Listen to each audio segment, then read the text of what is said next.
હવે આપણે બુકમાર્ક બાદ વોઇસ ટાઈપિંગ વિશે શીખીએ. હવે આપણે કંઈક ગૂગલ સર્ચ કરવું છે અને એનો સ્પેલિંગ નથી આવડતો પણ બોલતા આવડે છે, ઉચ્ચારણ આવડે છે. તો આપણે અહીંયા માઇકનું જે બટન છે એના પર ક્લિક કરી બોલી શકીએ છીએ. તો હું અહીંયા બોલીશ માંડવી બીચ. તો આવી રીતે જે કંઈ હું બોલ્યો એ પ્રમાણે એ ત્યાં ટાઈપ થઈ શકે છે. તો આવી રીતે પણ તમે સ્પેલિંગની ચિંતા કર્યા વગર ગૂગલ કરી શકો છો. હવે આપણે આની અંદર બીજો ઓપ્શન જે ગૂગલ લેન્સનું આપેલું છે એ જાણવાનો પ્રયત્ન કરીએ. માઇકની બાજુમાં ઓપ્શન છે ગૂગલ લેન્સનો. ત્યાં જઈને તમારે અહીંયા કેમેરા પર ક્લિક કરવાનું છે, ઓપન કેમેરા પર ક્લિક કરવાનું છે, એની પરમિશન આપવાની છે.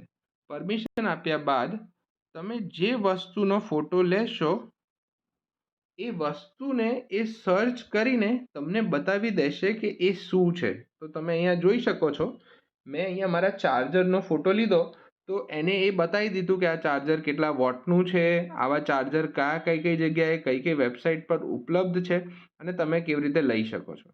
તો આવી રીતે ગૂગલ લેન્સથી તમે કોઈ પણ વસ્તુની સર્ચ ફોટો પાડીને પણ કરી શકો છો.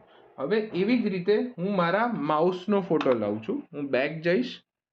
બેક ગયા બાદ મેં અહીંયા મારું માઉસ મૂક્યું, મેં એને અહીંયા ચોરસ વચ્ચે લીધું, ક્લિક કર્યું તો એને મારા માઉસ વિશેની બધી જ માહિતી, કયું માઉસ છે, કેટલાનું મળે છે, યુટ્યુબ પરના વિડીયો, અહીંયા બધું જ એને આપી દીધું. તો આવી રીતે તમે કોઈ પણ માહિતીને શોધી શકો છો અને જાણી શકો છો.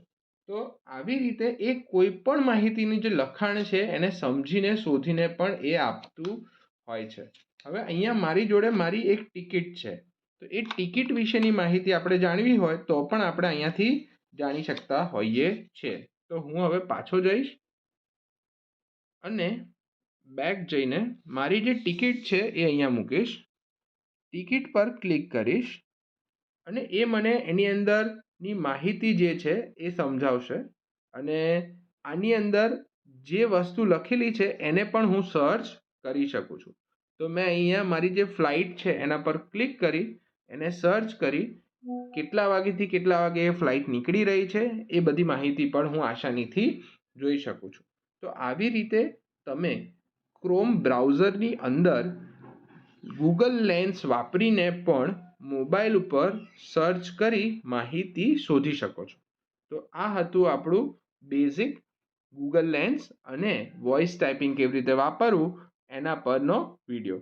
તમે આની પ્રેક્ટિસ કરી એની શું માહિતી મળી છે એના વિશે તમે વર્કબુકમાં લખજો.